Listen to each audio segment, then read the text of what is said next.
Welcome to another part of the series, where we analyze if something is worth it in Skyrim. This episode is all about being a badass vampire lord. You have come. You have come to hear the word of Talos. The last episode was about being a vampire hunter, so it was only logical to also make a video about a counterpart to that. Even though it's the opposite, there are some similarities. As always, we'll be looking at the gameplay, roleplay, and the ability to make money. You have come. The rules for making money are essentially the same as they were for the vampire hunter. We can wander around Skyrim and loot stuff from dungeons or specific targets. This loot can then be sold or used for disenchanting. The only restriction is to sell the loot or quest rewards from quests given to us by members of the Volkihar Clan. Unlike the previous episode, where I showcased one character, this video will be about two, This is getting out of hand. Now there are two of them. with slightly different vampire lord playstyles. We'll get to more details about them in a short while. Both of these characters are geared, leveled, and perked up, and both have completed the Dawnguard questline from the vampire's side. So Harkon is dead, and the castle is ours, even though some of our friends probably don't agree. In the previous video, I said that the lands of Skyrim are dangerous. The lands of Skyrim are dangerous. That the vampires are a menace, and one of those dangers are vampires, who lurk in the shadows of the night and absolutely obliterate civilians. And that they're like mosquitoes. They multiply fast, you usually need something special to kill them with, they make annoying sounds, and they suck blood, which is unfortunate for the people of Skyrim. But now, by being one of those vampires, well, vampire lords to be exact, we're on the side of the menace. We are the menace. And unlike mosquitoes, we're badass. So it's fun, and we don't have to care about anything. Because we're unchained, overpowered beasts who can make life in Skyrim a living hell. Our two vampire lords spend a lot of their time at Castle Volkihar. This place is beautiful. We can watch vampires sleep while they're standing up, admire vampiric artifacts, eat people, attempt to seduce Serana. Again. Hi, so do you... Never mind. When that doesn't work out, again, we can just hang out with other members of the court. This guy is pretty cool. He can give you some interesting quests, and is in constant beef with another member of the court. This guy is weird. He drinks a lot though. This guy is pretty fun, and we'll use him to sell our loot later. This guy is almost like your personal advisor. This guy is a quest giver, just like this fun gal. If only she could stop missing the training dummy. This gal is pretty badass, and works around the forge. These two are pretty uninteresting. They just keep, having dinner. Leave me in peace. Leave me in peace. Leave me in. We can't forget about the good boys. Look how cute they are. Sometimes they bug out though. We also have a castle cook. And by cook I mean a guy that takes care of cattle to feed on. You feed from the thralls as much as you like. You kill them, and I'll split you in half. It's my job to collect them. I try and keep something for everyone.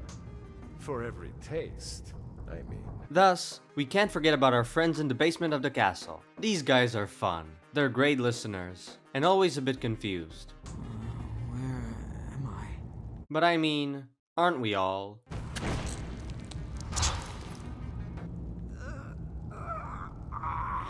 We have the blind monk.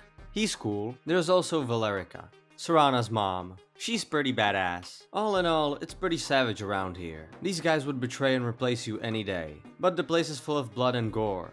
So that's nice at least.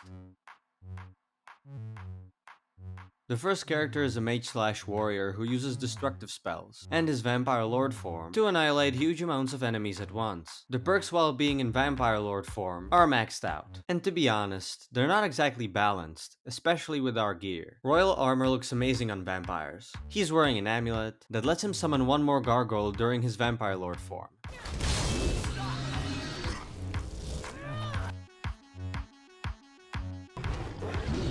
An amazing vampire ring for mages, and he also uses Harkon's sword, which is one of my favorite weapons in the game. His one-handed skill is high, especially because I want to see nice skill cams. Harkon's blade is amazing, because it heals your stats by hitting people, which is especially great for vampires, since they don't regenerate during the day. The second character is a mage/assassin, who uses illusion and stealth to take care of enemies one by one, or to force enemies to take care of themselves. Her sneak skill tree is maxed out, illusion is super important for any vampire, and restoration is a must for any undead character, because any healing spells are stronger thanks to this perk. She uses daggers, she wears the Vampire Royal armor, and can also switch to the Ebony Mail.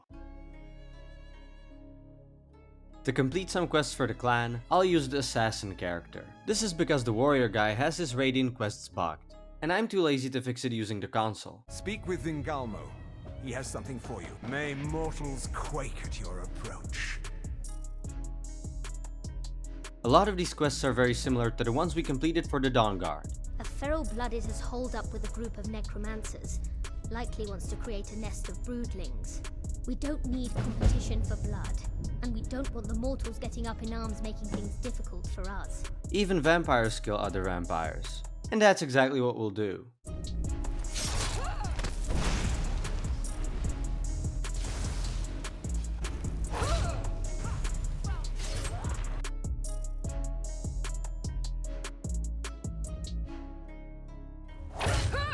Sometimes they send us to get body parts to boost vampiric artifacts. I believe we can prolong its salutary effects if we infuse it with potent vampiric blood.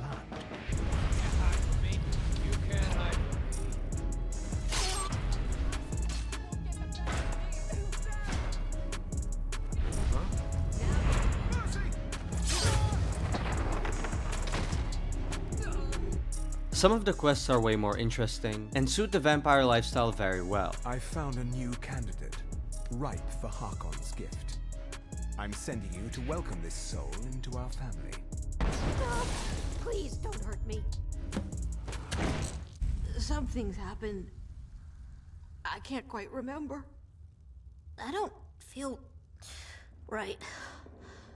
I'm gonna lay down for a while. Destroying the Dawn Guard is fun.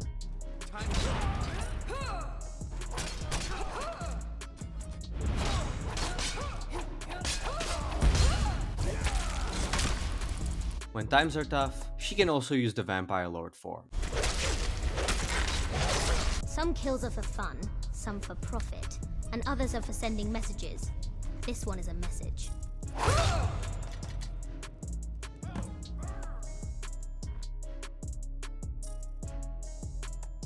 There's also a quest to turn your spouse into a vampire, but my character doesn't need to do that. You are to make a public show of murdering someone. Do it in the streets for all to see. The higher the profile, the better. Make it seem you are a member of the Dawn Guard, thus sowing confusion among the herd.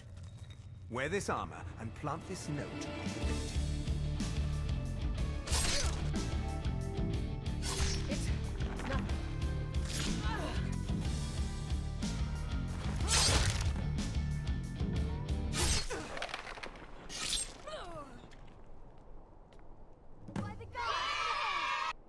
Very good.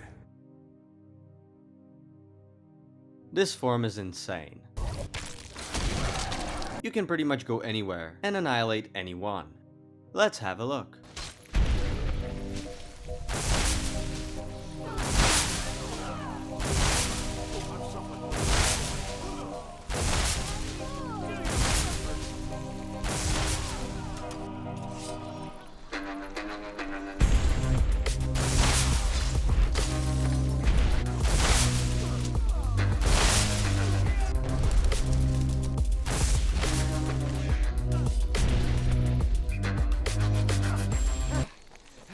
That's it? That's our best!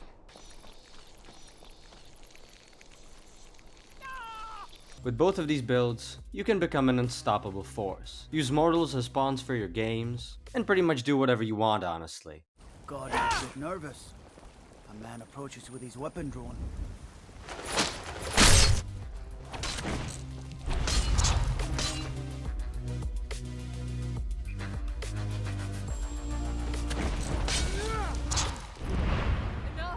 No wonder the Dawn Guard wants to hunt us down. I've completed 20 Radiant quests. I sold somewhat valuable loot from dungeons, and sold quest rewards, excluding human blood, and made about 21,000 gold, which is about the same as we did with the Vampire Hunter. But being an immortal vampire isn't about being insanely rich, it's about power. We stay hungry, we devour. We don't just have to be killing machines. New in town, eh? We can be very influential. Vampires are old, and probably somewhat wise. Combine that with magic, you can take care of any competition, and influence politics. You know, I hear you had something to do with Sibyl Stentor's demise. That must have been a hard bit of business. I hear Stentor had been alive for a long, long time. I love vampire lords. They're cool, powerful, they have a nice castle, and there's also Serana. What's more to like?